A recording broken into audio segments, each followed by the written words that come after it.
Olá, tudo X? A média não representa você. Essa é a aula 5 do curso de Administração de Dinheiro e é um grande prazer ter você nesta aula. Por que a média não representa você?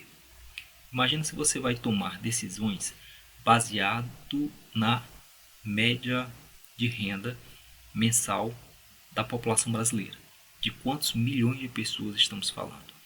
Qual é a chance de que nós tenhamos aí nesse número, rendas absurdamente altas e rendas absurdamente baixas?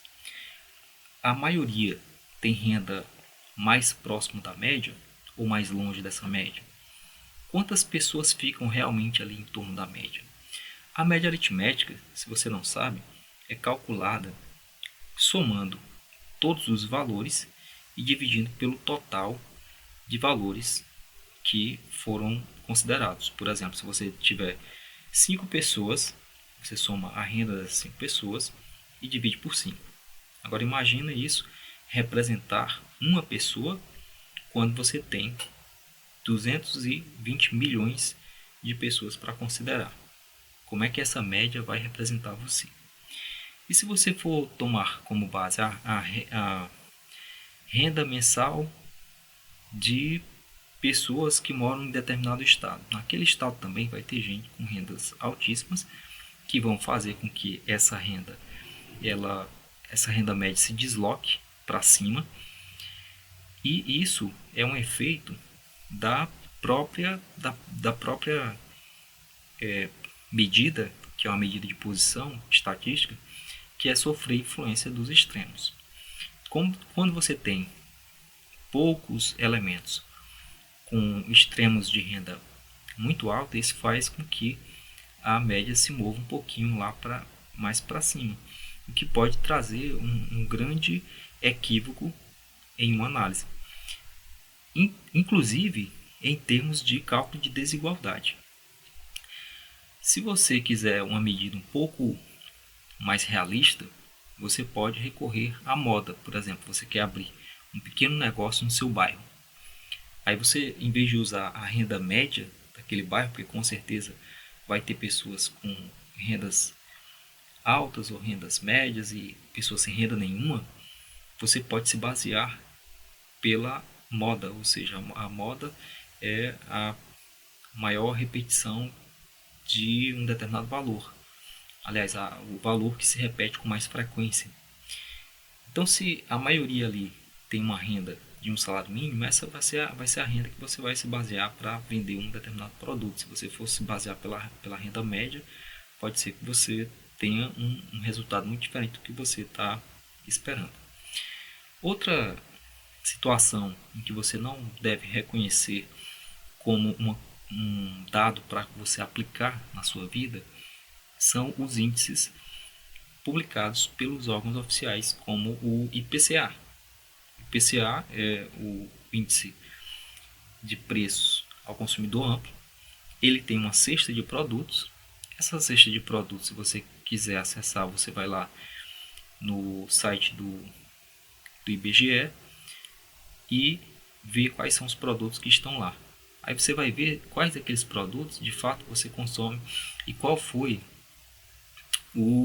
realmente o aumento ou a diminuição nos produtos que você realmente consome. Mas tem uma forma melhor de você fazer isso.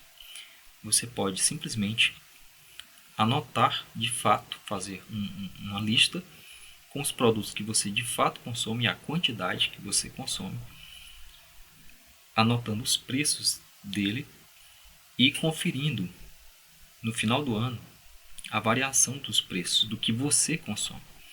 Aí isso sim vai fazer com que você tenha uma boa gestão, que você acompanhe as suas despesas de forma mais coerente com a sua realidade e não simplesmente pensar o seguinte: o IPCA deu 6, 7%, então recebi ali um aumento de 5%, então está tudo bem. Às vezes está muito mal e você não percebe.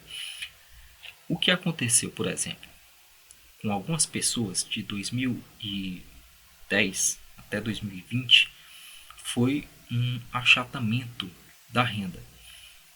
muita gente não percebeu esse achatamento da renda, porque estava se baseando em números do governo, estava se baseando nos índices oficiais e parou de prestar atenção no que estava ocorrendo ao redor, ali perto de si. Daí essas pessoas continuaram gastando no mesmo nível que já estavam habituados a gastar e começaram a precisar financiar o seu estilo de vida a partir do crédito. E como eu já falei em outro vídeo, crédito é igual a dívida. Então, ao adquirir mais dívidas, essas pessoas acabaram aumentando a pressão sobre a sua renda e chegaram numa situação que foi reconhecida como superendividamento, que é aquela situação onde a pessoa já não tem mais como pagar a dívida, vai acabar tendo que deixar de pagar algum credor ou precisando simplesmente deixar de atender uma determinada necessidade, que é o assunto da nossa próxima aula, a questão das necessidades, que são as necessidades essenciais, as necessidades intermediárias e as coisas supérfluas. No caso desse achatamento de renda, ele aconteceu por vários motivos. Aumento do preço das coisas, não ganho real no aumento da renda, a diminuição de produtividade e uma série de outros números que tem a ver com outras variáveis que são tanto macroeconômicas como microeconômicas. Teve a questão da pandemia, mas isso aí já foi no finalzinho ali da década. Ela teve um impacto muito maior. No entanto, já vinha tendo um achatamento de renda desde 2010. Como você deve ter acompanhado nos jornais, teve todo aquele processo político conflituoso ali a partir de 2014, foi até 2016, e isso tudo teve reflexo negativo na vida de muitas pessoas. A questão da média, ela é um número de referência, mas que você não pode usar para a sua própria vida. Quem tem que ver o que está acontecendo na sua vida financeira é você. Você é responsável por acompanhar o que você tem de rendimento, o que você tem de despesa, olhar se o crescimento da sua despesa realmente condiz com o crescimento da sua renda, se não está evoluindo para uma situação onde cada vez a sua renda é menos capaz de dar conta das suas despesas e vai chegar no momento em que ela vai se igualar às despesas e depois as despesas vão ultrapassar a sua renda. Então isso é muito importante ver essa evolução, e para isso você precisa de ferramentas.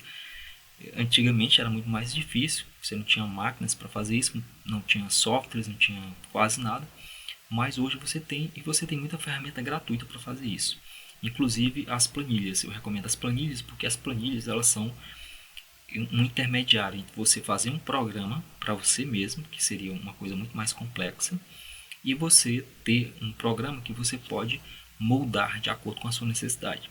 Quando você faz uma planilha, por exemplo, de despesas e receitas, você pode colocar ali exatamente o que você gasta, com a descrição que você realmente precisa para você entender. Se você quiser fazer gráfico, colocar cores de um modo que fique mais fácil para você, você pode modelar aquela planilha do jeito que ficar melhor para você, do jeito que for mais fácil de você entender e acompanhar.